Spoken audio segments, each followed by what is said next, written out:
Hello everyone, quick revision 2 में आपका स्वागत है। दोस्तों, आज हम इस वीडियो के मोस्ट इम्पोर्टेंट सेट लगाएंगे जो एग्ज़ाम में पूछे गए क्वेश्चन हैं। तो बिना देरी करे क्वेश्चन को शुरू करते हैं। सबसे पहले क्वेश्चन नंबर 1 आएगा। इसमें आएगा एलिडा ग्रुप में मुख्यतः कौन कौन सी जंतु आते हैं। एलिडा के अंतर्गत जोक, केंचुआ आदि आते हैं।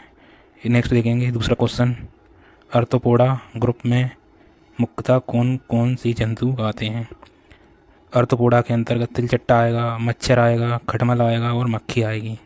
दोस्तों, ये बार बार पूछे गए क्वेश्चन हैं, आप रिवीजन के हिसाब से आप वीडियो को देखते रहें। नेक्स्ट देखेंगे।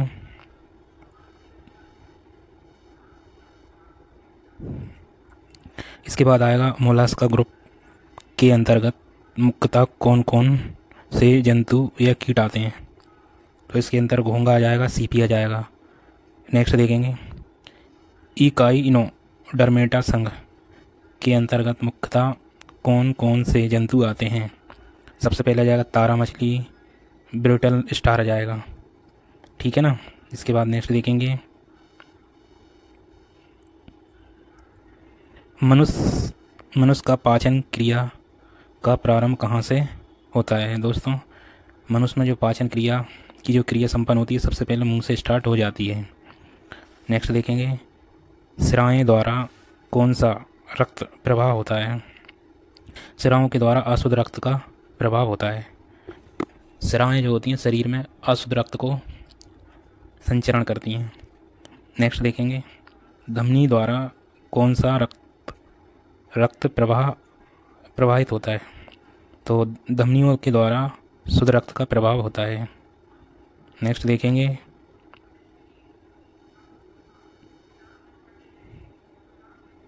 इसके बाद आता है कौन सा विटामिन जल में घुलनशील है। तो जल में घुलने वाले विटामिन का नाम है बी तथा सी। और इसके अलावा जितने भी विटामिन हैं बी और सी छोड़ के वो वसा में घुलनशील होते हैं। ठीक है। इसके बाद नेक्स्ट देखेंगे। सोडियम का कार्य क्या होता है। सोडियम क्या करता है। दोस्तों, सोडियम रक्त प्रवाह या रक्त दाब नियंत्रित करने में सहायक होता है तथा जल का संतुलन बनाए रखने में मदद करता है। इसके बाद देखेंगे आरआरबी चेन्नई में पूछे गए क्वेश्चन। तो सबसे पहले आएगा पोटेशियम का कार्य क्या होता है। पोटेशियम क्या करता है। दोस्तों, पोटेशियम हृदय गति या धड़कन एवं नाड़ी संस्थान के कार्यों को संचालित करता है। नेक्स्ट देखेंगे। ग्लूकोज बिना ऑक्सीजन की उपस्थिति में मांसपेशियों में प्रतिक्रिया कर क्या बनाता है। तो ये लैक्टिक अम्ल बनता है। दोस्तों, ग्लूकोज में ऑक्सीजन की उपस्थिति में क्या होता है, लैक्टिक अम्ल बनता है। इसके बाद नेक्स्ट देखेंगे।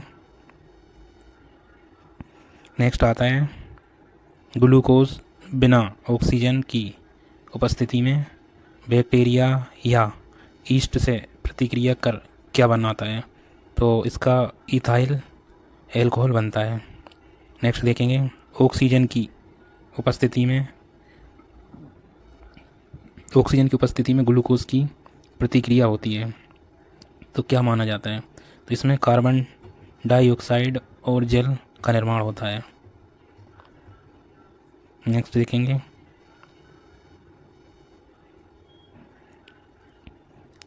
एनिलीडा में उत्सर्जन उसके किस उत्सर्जित अंक द्वारा होता है। तो ये नेफ्रीडिया के द्वारा होता है। इसके बाद देखेंगे मूत्र का पीएच मान क्या होता है। मूत्र का पीएच मान होता है 6 पीएच मान 6 होता है। इसके बाद देखेंगे बाह्य स्रावी एवं अंतःस्रावी दोनों प्रकार किस ग्रंथि में होती है। तो देखते हैं।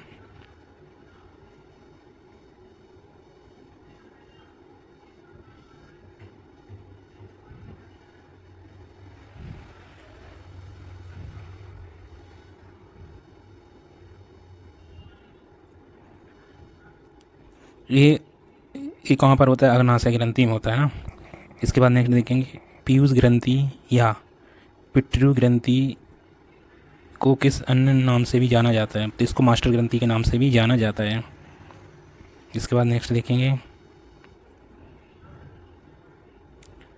स्प्रिंग को अपनी सामान्य लंबाई पर वापस लौटाने के लिए लगने वाले बल को क्या कहते हैं? तो इसमें कौन सा होता है? प्रत्यानयन बल लगाया जाता है। ठीक है दोस्तों। इसके बाद दूसरा देखेंगे, अब जो है आरआरबी जम्मू का है ना, तो इसमें आता है पौधों के लिए सबसे अच्छा उर्वरक कौन सा होता है? कंपोस्ट उर्वरक पौधों के लिए सबसे बेस्ट माना जाता है। इसके बाद नेक्स्ट देखेंगे, पेट्रोलियम किस प्रकार की चट्टानों में पाया जाता है? दोस्तों पेट्रोलियम जो होता है अपसादी चट्टानों में पाया जाता है। वेरी मोस्ट इम्पोर्टेंट है। अगर आप चाहते हैं कि साइंस अच्छे से रिवीजन हो और हर क्वेश्चन बने, तो आप हमारे वीडियो में बने रहें और रिवीजन करें, चाहें तो नोट्स भी बना लें। इसके बाद देखेंगे, गुब्बारों को उड़ाने के लिए काम में लाई जाने वाली गैस कौन सी? जो दोस्तों गुब्बारे में कौन सी गैस भरी जाती है? हीलियम। तो हीलियम जो गैस है वो गुब्बारों को उड़ाने में काम आती है ना। इसके बाद नेक्स्ट देखेंगे,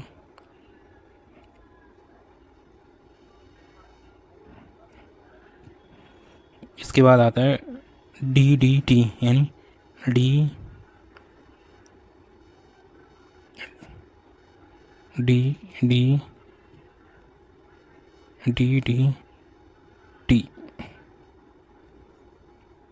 DDT का उपयोग किस रूप में किया जाता है? कीटनाशक के उपयोग में किया जाता है।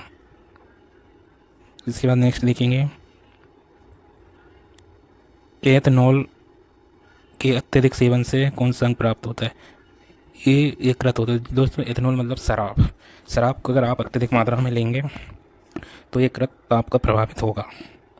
इसके बाद देखेंगे, सभी अम्लों में अनिवार्य रूप से पाई जाने वाला पदार्थ कौन सा होता है? तो सभी अम्लों में अनिवार्य रूप से कौन सा पदार्थ पाया जाता है? हाइड्रोजन। हाइड्रोजन यानी H2 सभी अम्लों में मौजूद होता है।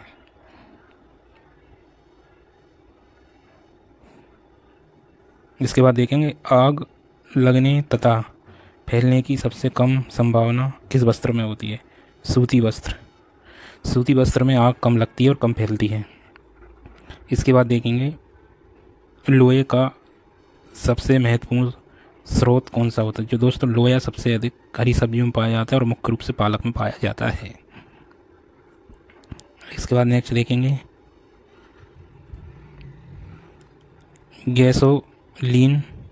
गैसोलीन को किसके साथ मिश्रण करके गैसोहॉल बनाया जाता है?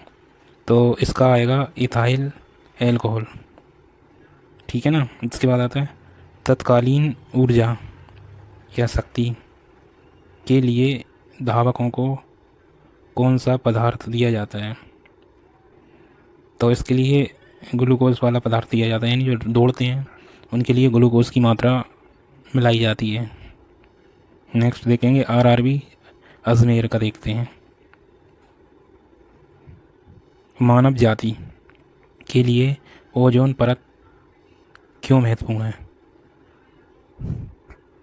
ये पराबैंगनी किरणों को रोकने के लिए एक रक्षा आवरण बनाती है। ओजोन में जो गैसें होती हैं पराबैंगनी किरणें उनको रोकती हैं।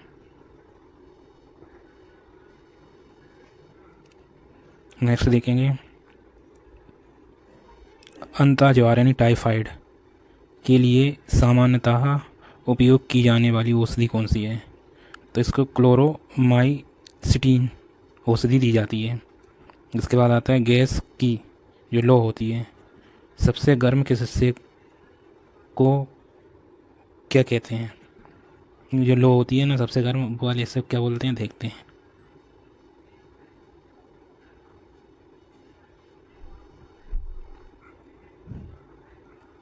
इसे बोलते हैं ज्योतिहीन क्षेत्र यानी नॉन लुमिनस जोन।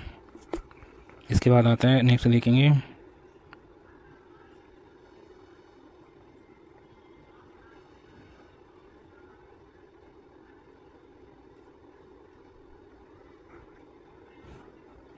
इसके बाद आता है, सोने की शुद्ध रूप कितने कैरेट का होता है?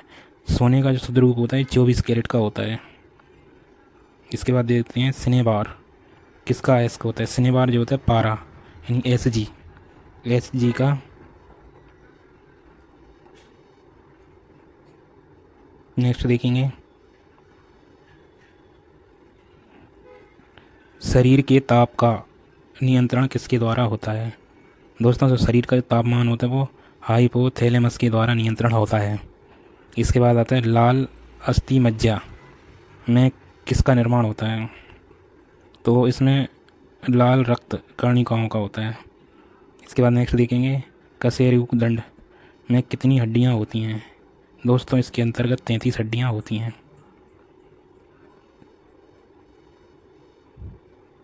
इसके बाद देखेंगे बीसीजी का पूरा नाम क्या है। बीसीजी यानी बेसिलस कलमेटे और क्यूरिन इसका फुल नाम है, यानी बेसिलस और इसके बाद कलमेटे और क्यूरिन। नेक्स्ट देखते हैं एथलीट फुट नामक रोग किसके द्वारा होता है। तो एक कवक के द्वारा होता है। इसके बाद देखेंगे दमा अस्थमा नामक रोग किसके द्वारा होता है। तो एक कवक के द्वारा होता है। नेक्स्ट देखेंगे फाइलेरिया नामक रोग किस कारण से होता है। फाइलेरिया जो होता है क्रीमी यानी बॉर्म के द्वारा होता है। इसके बाद नेक्स्ट देखेंगे जब एक वस्तु की वेग दुगनी की जाती है तो उसकी गति की ऊर्जा क्या होती है। ये 4 गुनी बढ़ जाती है। मतलब एक वस्तु की वेग जो वेग है वेग दुगना कर दें तो गति कितनी हो जाती है, 4 गुनी हो जाती है।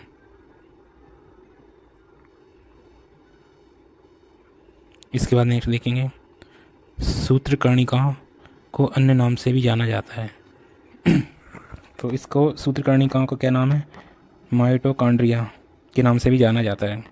इसके बाद आता है बट वृक्ष पादपों के लिए किस वर्ग में आते हैं। तो ये आवृत्ति बीज के अंतर्गत आते हैं।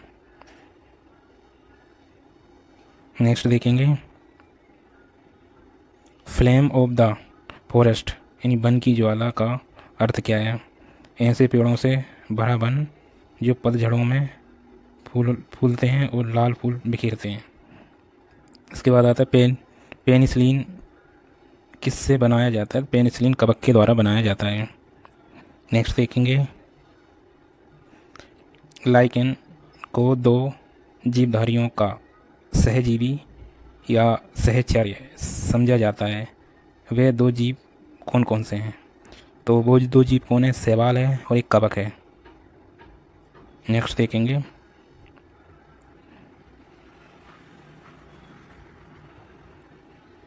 आमतौर पर संश्लेषित वृद्धि माध्यम और बेकरी में काम में लाया जाने वाला एगार किससे प्राप्त किया जाता है। तो इस शैवालों के द्वारा प्राप्त किया जाता है।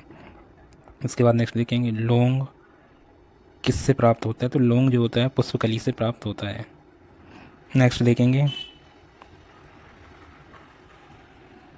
अनशन या उपवास की लंबी अवधि के लिए एक के दौरान शरीर में अस्करा वर्गीय पूर्ववर्ती से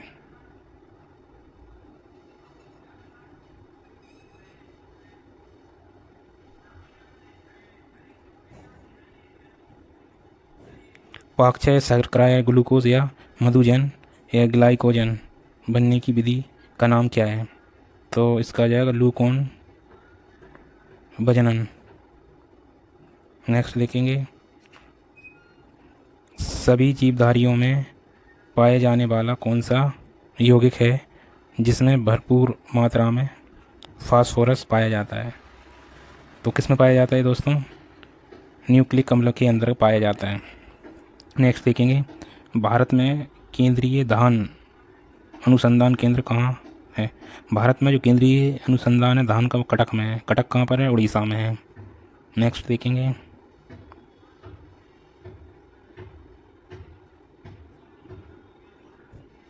किस वैज्ञानिक को प्रकाश संश्लेषण पर कार्य करने के लिए नोबेल पुरस्कार दिया गया। तो किसको दिया गया, मेलविन और केल्विन नामक 2 वैज्ञानिक थे। इन्होंने प्रकाश संश्लेषण पर संश्लेषण करा, इसके दौरान उनको नोबेल पुरस्कार दिया गया। नेक्स्ट देखेंगे किस पदार्थ के संचय से मांसपेशी में थकावट पैदा होती है। तो ये लैक्टिक अम्ल के से थकावट पैदा होती है। नेक्स्ट देखेंगे किन रुधिन कोशिकाओं की मदद से रोगों के प्रतिरोधक क्षमता पैदा होती है। तो ये लसीकाणु या लिम्बोसाइट के द्वारा पैदा होती है ना। इसके बाद नेक्स्ट देखेंगे मनुष्य में लाल रुधिर कोशिकाओं के जीवन की अवधि कितने दिन की होती है। तो ये 120 दिन की होती है। नेक्स्ट देखेंगे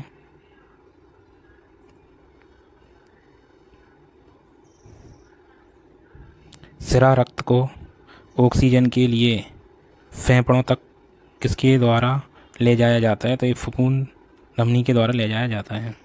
नेक्स्ट देखेंगे कृत्रिम गुर्दा किस सिद्धांत पर कार्य करता है। तो अपोन या डायलिसिस के द्वारा काम करता है।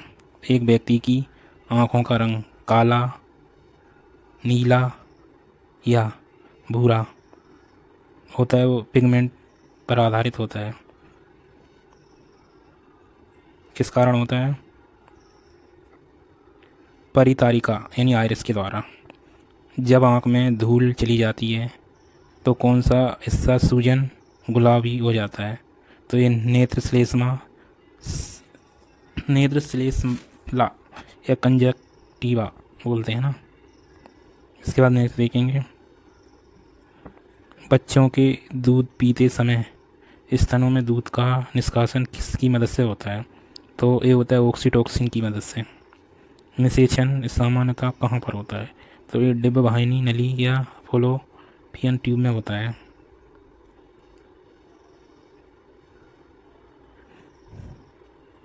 इसके बाद आता है कृत्रिम वीर्य सेचन के उद्देश्य से वृक्ष वीर्य को किसमें संचित किया जाता है। तो द्रव नाइट्रोजन में संचित किया जाता है।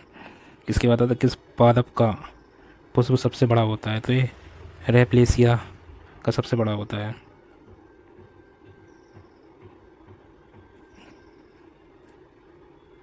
दोस्तों साइंस के क्वेश्चन यहीं समाप्त करते हैं। नेक्स्ट पार्ट इसके बाद आएगा। तो आपको वीडियो अच्छा लगा हो तो वीडियो को लाइक एंड सब्सक्राइब जरूर करें। वीडियो देखने के लिए